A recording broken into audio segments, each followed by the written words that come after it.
Hello students, आप सभी का स्वागत है हमारे क्लास ऑफ वन में। और ये है बीएससी फर्स्ट ईयर वाले स्टूडेंट के लिए केमिस्ट्री के यूनिट फर्स्ट का पहला वीडियो, जहाँ पे हम यूनिट फर्स्ट के कंप्लीट नोट्स के साथ साथ आपको उसका एक्सप्लेनेशन यानी कि आपको एक एक चीज़ समझाने वाले हैं। तो वीडियो लास्ट तक देखिएगा। आपका पहला अध्याय है संरचना एवं आबंधन।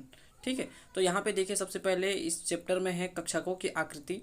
तो कक्षकों की आकृति टोटल 4 प्रकार की होती है, और ज़्यादा होता है लेकिन 4 प्रकार ही पढ़ते हैं, जिसमें है एस पी डी एफ। ठीक है, तो एस कक्षक पे आते हैं हम। एस कक्षक की जो आकृति होती है वो गोलाकार होती है। ठीक है, 1s कक्षक दिख रहा है यहाँ पे, देखिए बीच में नाभिक है प्लस।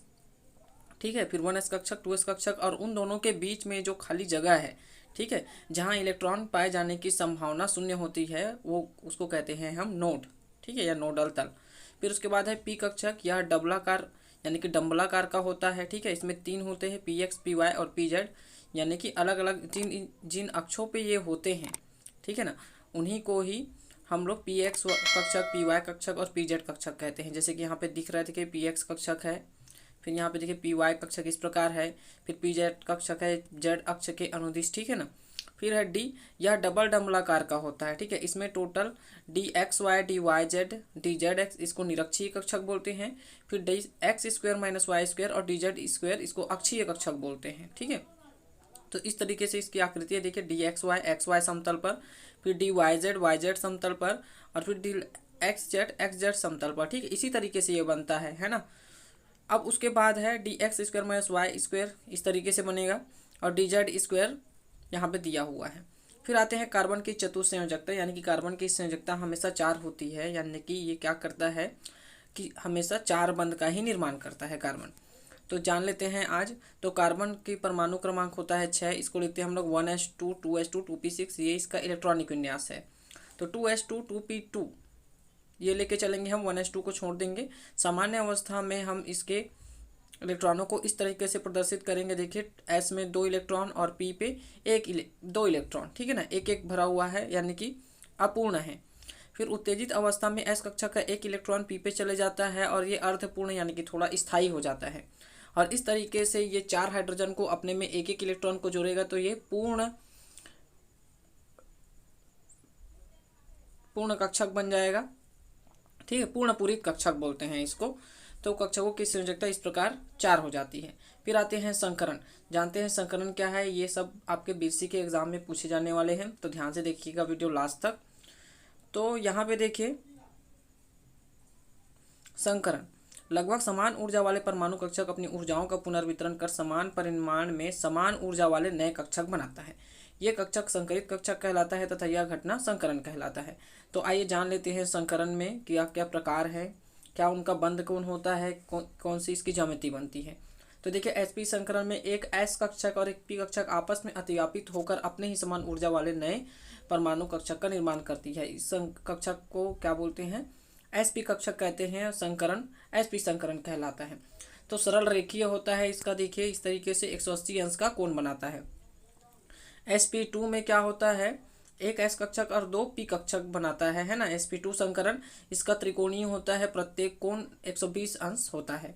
फिर अगर इसमें अगर एक लोन पेयर आ जाए, यानी कि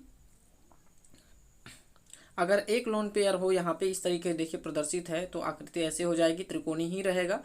अब यहाँ पे क्या है, कोई भी तत्व या फिर कोई भी यौगिक उस पर जुड़ा हुआ नहीं रहेगा, तो वो हट जाएगा, है ना। वहां से लोन पेयर से उसको प्रदर्शित करेंगे। जैसे कि यहाँ पे देखिए आगे बढ़ते हैं हम। sp3 संकरण, sp3 संकरण में एक s और 3 p कक्षक आपस में अतिव्यापित होकर sp3 नए संकरित कक्षक का निर्माण करता है। ठीक है, इसका जो बंध कोण है ना, 109.5 है। ठीक है, समचतुष्फलकीय आकृति का होता है। अगर ये एक लोन पेयर हो तो एक पिरामिड के जैसे दिखेगा, जैसे कि ये ऊपर वाला अगर हट जाए तो पिरामिड के जैसा आकार बना लेगा, और 2 लोन पेयर हो तो यहाँ पे वी आकार का शेप हो जाता है इसका। फिर है sp3d कक्षक। sp3d कक्षक में 90 अंश का कोण बनेगा और 120 अंश का कोण बनेगा। इसमें एक s कक्षक, 3 p कक्षक और एक d कक्षक अतिव्यापित होकर sp3d नए संकरित कक्षक का निर्माण करेगा। इसकी जो ज्यामिति है त्रिकोणीय पिरामिडीय होता है। ठीक है, त्रिकोणीय द्विपिरामिडीय इसको ऐसे लिखेगा। ठीक है, लोन पेयर वैसे उतना है, लोन पेयर के बारे में नहीं पूछा जाएगा, संकरण और उसे समझाइए, ऐसे करके रिलेटेड क्वेश्चन आता है। तो इसके इंपॉर्टेंट क्वेश्चन भी आपको बहुत जल्दी बताऊंगा मैं।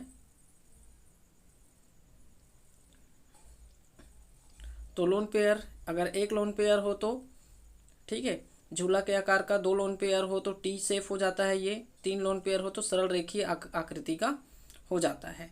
ठीक है, फिर है sp3d2 अष्टफल की ज्यामिति, 90 अंश का कोण बनाता है प्रत्येक। ठीक है, फिर है कार्बनों में कार्बनिक यौगिकों में संकरण। तो यहाँ पे देखिए एक एक बंध जो है, जैसे कि यहाँ पे हम लोग डाई इन लेके चल रहे हैं, सॉरी डाई इन नहीं, इसमें सिंगल बॉन्ड भी है, डबल बॉन्ड भी है और ट्रिपल बॉन्ड भी है ना। तो यहाँ पे देखिए पहले वाले कार्बन का संकरण क्या है, देखिए 4 बंध है, सिंगल बॉन्ड है, तो ये क्या करेगा, एक एक सिग्मा को प्रदर्शित करेगा, यानी कि टोटल 4 सिग्मा, यानी कि एक एक कक्षक को एक एक सिग्मा बढ़ते जाएगा। तो एस कक्षक को 1 सिग्मा, फिर पी कक्षक को 3 सिग्मा, तो sp3 संकरण हो जाएगा पहले वाले कार्बन पे। दूसरे कार्बन पे आएंगे तो 1 सिग्मा इधर एक हाइड्रोजन से जुड़ा हुआ है, दूसरा सिग्मा, और यहाँ पे देखिए 1 सिग्मा और 1 पाई बंद होता है। ठीक है, तो यहाँ पे आपका टोटल हो जाएगा 3 सिग्मा, और दूसरे कार्बन की जो ज्यामिति है वो हो जाएगा sp3। तीसरे कार्बन में अब आते हैं, ये भी sp3 रहेगा। यहाँ पे देखिए ट्रिपल बॉन्डेड जो है C, ट्रिपल बॉन्डेड C जो दिया हुआ है, इसमें देखिए कार्बन 1 सिग्मा से जुड़ा हुआ है और 1 सिग्मा, और फिर जो डबल बॉन्ड है वो एक एक पाई बंद को बताता है। तो यहाँ पे होगा sp संकरण। ठीक है, सरल रेखीय। फिर है एथीन में संकरण, तो जो मैंने अभी बताया था वही है, आपको कार्बन लेना है, उत्तेजित अवस्था में लेके जाना है इसको। ठीक है, और इस तरीके से इसकी ज्यामिति होती है। और संकरण इसका क्या होता है, अभी मैंने बताया था, डबल बॉन्ड जब रहे तो sp2 संकरण होता है। ठीक है, क्योंकि 3 सिग्मा ही मिलेगा यहाँ। ये है इसकी ज्यामिति, इस तरीके से प्रदर्शित करना है हमको, ये पूछा जाता है। CH4 का तो sp3 होगा। ठीक है, एक एक कार्बन में एक एक सिग्मा, लेकिन इसको ऐसे भी प्रदर्शित करते हैं। ठीक है, इसको हम ऐसे भी लिख सकते हैं। फिर इसके बाद है एसिटिलीन में संकरण। ठीक है, यानी कि एथाइन, ट्रिपल बॉन्ड रहेगा तो ये sp संकरण प्रदर्शित करेगा। ठीक है, इस तरीके से यहाँ पे देख लीजिए sp संकरण। फिर एसिटिलीन की जो ज्यामिति है वो इस तरीके से बनती है। फिर इसके बाद है बंध लंबाई क्या होता है ये जानेंगे अब। तो सहसंयोजक बंध में बंधे 2 परमाणु के नाभिकों के बीच की जो दूरी है उसको हम कहते हैं बंध लंबाई। उनके नाभिक, जहाँ धनात्मक आवेश जो है नाभिक पे रहता है ना, पॉजिटिव चार्ज किसी परमाणु के, वहाँ से 2 अलग अलग परमाणुओं के नाभिकों की जो बीच की दूरी है वही बंध लंबाई कहलाता है। तो बंध लंबाई को क्या क्या चीज़ प्रभावित करता है, ठीक है, इंपॉर्टेंट है। बंधन क्रम यानी कि बंधों की संख्या। तो बंध लंबाई जो है विद क्रमानुपाती होती है बंधों की संख्या की, यानी कि जितने ज़्यादा बंधों की संख्या होगी बंध लंबाई का मान उतना ही कम होते जाएगा, इसका मतलब है। ठीक है, शॉर्ट फॉर्म में इसको ऐसे लिखते हैं। ठीक है, एकल बंध ज़्यादा बड़ा रहेगा, द्विबंध, त्रिबंध, त्रिबंध सबसे कम रहेगा। ठीक है, उदाहरण में हम ऐसे बता सकते हैं। इसकी बंध लंबाई देखो यहाँ पे, एथीन और एथाइन में है ना। एथीन का सबसे ज़्यादा है, देखिए 154 एंगस्ट्रॉन, फिर 1.34 एंगस्ट्रॉन, ये 1.54 एंगस्ट्रॉन होगा। ठीक है, और सबसे कम रहेगा एथाइन का 1.20 एंगस्ट्रॉन। फिर संकरण क्या प्रभावित करता है, तो sp संकरण का सबसे कम रहेगा, sp2 संकरण का थोड़ा ज़्यादा रहेगा, और सबसे ज़्यादा रहेगा sp3 संकरण। संकरित कक्षकों की संख्या जितनी बढ़ती जाएगी उतना ही बंध लंबाई का मान बढ़ते जाएगा। ठीक है, और प्रतिशत मात्रा भी बता सकते हैं हम लोग कि बंध लंबाई s की प्रतिशत मात्रा के वित्त क्रमानुपाती होता है। 1/, में है मतलब वित्त क्रमानुपाती होता है। ठीक है, तो sp में s की प्रतिशत मात्रा देखिए, एक s और एक p है, तो 50% यहाँ पे s होगा, तो प्रतिशत मात्रा 50% है। ठीक है, फिर उसके बाद sp2 में s की प्रतिशत मात्रा हम ऐसे निकाल लेंगे, देखिए 3, टोटल 3 है, जहाँ पे मतलब 100/3 करेंगे, क्योंकि एक तो हमारा s एक ही है ना, तो 33.3% प्रतिशत निकालना तो आपको आता ही होगा। फिर sp3 में आपको मिल जाएगा 25%, तो जो कम है जिसका प्रतिशत मात्रा, उसी की बंध लंबाई सबसे ज़्यादा होगी। फिर है अनुनाद, तो बंध लंबाई समानुपाती होता है, वित्त क्रमानुपाती होता है अनुनाद के, यानी कि कोई यौगिक, कार्बनिक यौगिक जितना ज़्यादा अनुनादी संरचनाएं प्रदर्शित करेगा उसका बंध लंबाई का मान उतना ही कम होगा। ठीक है, यहाँ पे जैसे कि बेंजीन को हम लोग अलग अलग तरीक़ों से लिखते हैं, देखिए इस तरीके से। फिर उसके बाद है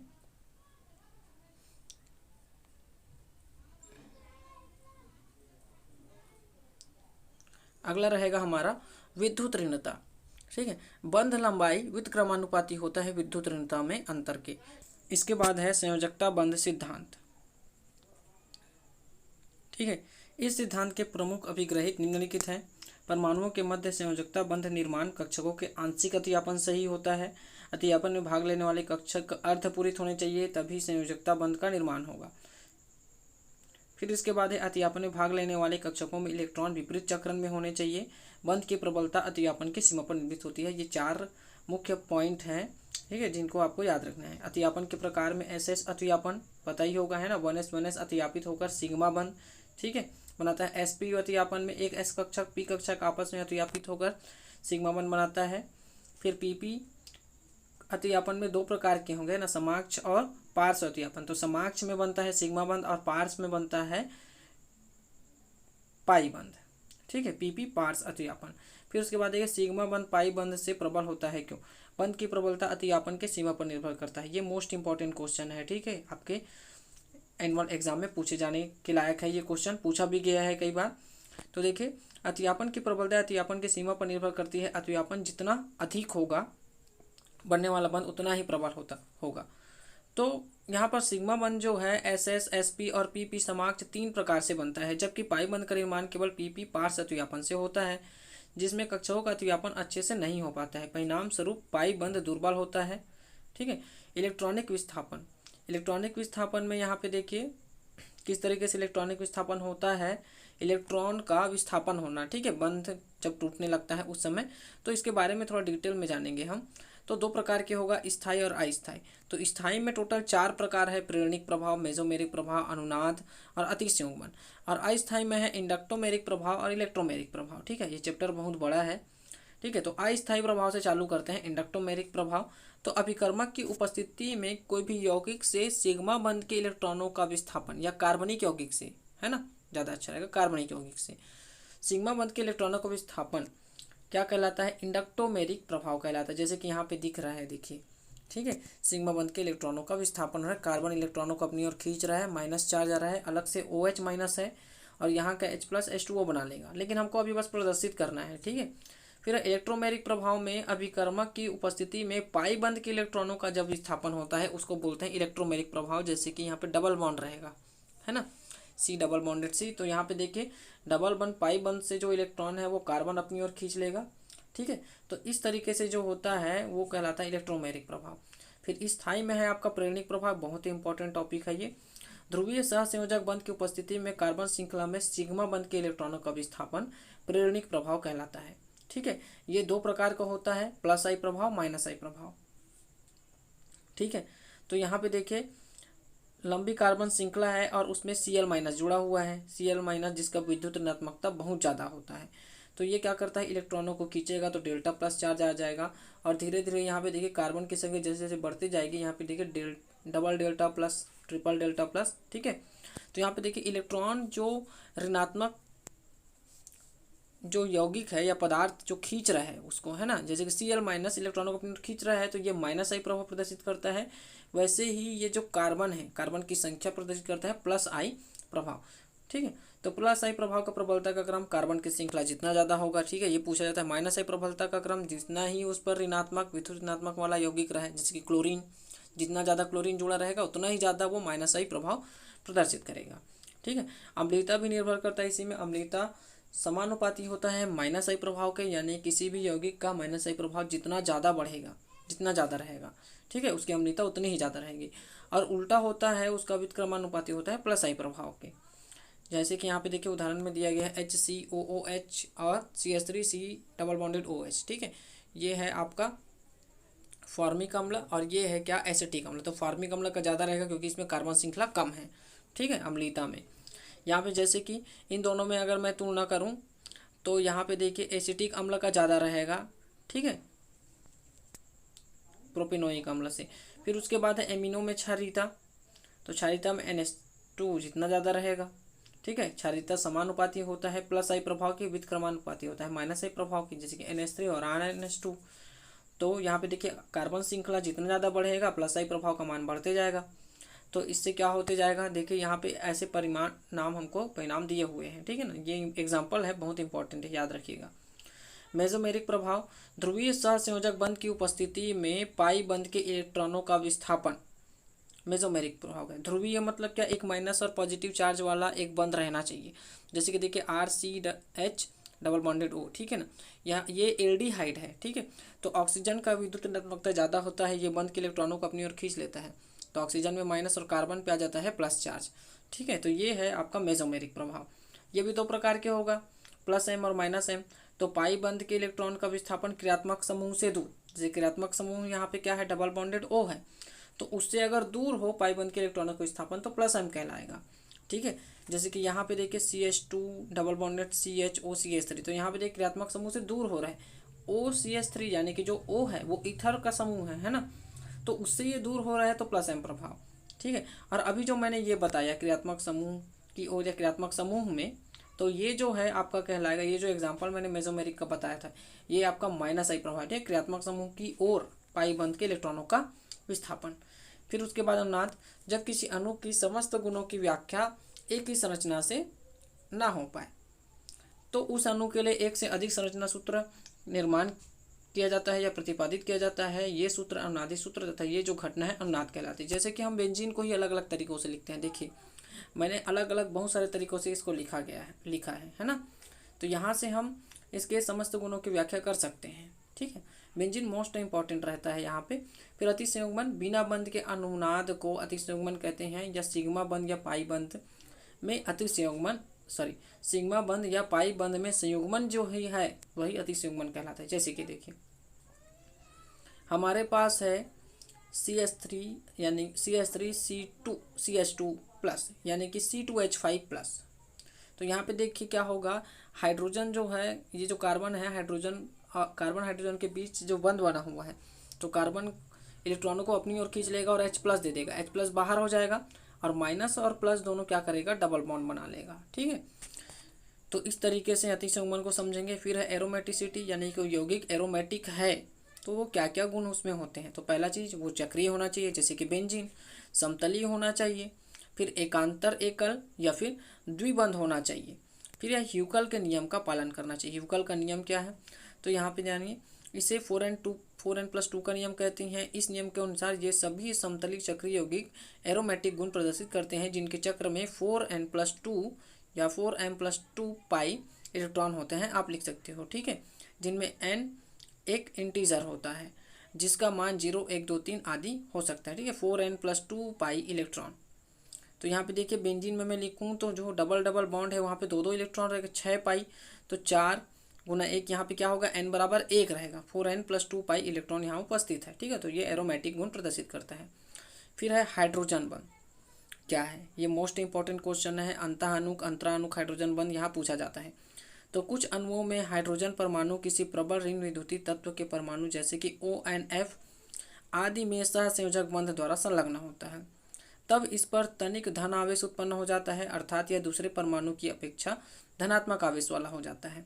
इस कारण इसमें किसी प्रबल ऋण विद्युतीय परमाणु के साथ विपरीत आवेश के कारण एक दूसरा बंध बनता है और ये जो बंध बनाने की अनोखी क्षमता जो है इसमें उत्पन्न हो जाती है। ऐसे बंध को ही हम क्या कहते हैं, हाइड्रोजन बंध कहते हैं। ध्रुवीय सहसंयोजक बंध है ना, और यह बंध जो है दुर्बल होता है, जैसे कि HF और HF आपस में एक बंध का निर्माण करता है जिसे हम बोलते हैं हाइड्रोजन बंध, ठीक है। तो उदाहरण है H2O द्रव है जबकि H2S गैस। क्यों, तो H2O में हाइड्रोजन बंध बनता है इसलिए वो द्रव है, जबकि H2S में, है ना, यहाँ पे थोड़ा मिस्टेक है, H2S में हाइड्रोजन बंध नहीं बनता है इसलिए ये क्या है, गैस है। क्वथनांक है PH3NH3, तो PH3 का क्वथनांक NH3 से कम होता है। क्यों, तो PH3 में हाइड्रोजन बंध नहीं बनता है, ठीक है, जबकि NH3 में हाइड्रोजन बंध बनता है, इसीलिए PH3 का क्वथनांक NH3 से कम होता है। बहुत ही सिंपल रीज़न है, ठीक है। इस तरीके से हाइड्रोजन बंध आप बना के दिखा सकते हैं। फिर विलेयता, कार्बनिक यौगिकों में जल के साथ H बंध का निर्माण करता है, अगर वो हाइड्रोजन बंध बनाता है तो जल में विलेय है। अब यहाँ पे देखिए एल्कोहल ROH या CH3OH जल में विलेय है, क्यों, तो ये आपके लिए छोड़ रहा हूँ मैं, बनाइएगा। फिर है हाइड्रोजन बंध के प्रकार, अंतःअणुक हाइड्रोजन बंध, एक ही कार्बनिक यौगिक के मध्य बनने वाला अंतःअणुक हाइड्रोजन बंध कहलाता है, ठीक है। बनने वाला जो बंध होता है एक ही अणु के बीच बनेगा, एक ही कार्बनिक यौगिक के बीच बनेगा। ये यहाँ पे देखिए इस तरीके से है ना। M नाइट्रोफिनॉल है जहाँ पे फिनॉल का H और यहाँ पे नाइट्रोफिनॉल का, यहाँ से HH के बीच जो हाइड्रोजन बंध बन रहा है ना, वही अंतः अणुक हाइड्रोजन बंध कहलाता है। फिर अंतरा अणुक हाइड्रोजन बंध, दो या दो से अधिक कार्बनिक यौगिकों के मध्य बनने वाला हाइड्रोजन बंध अंतरा अणुक हाइड्रोजन बंध कहलाता है। अलग अणु रहेगा, जैसे कि HF के बीच जो बंध बनेगा, ठीक है। यहाँ पे वही बताया गया कि M नाइट्रोफिनॉल का क्वथनांक P नाइट्रोफिनॉल के क्वथनांक से कम होता है, क्यों?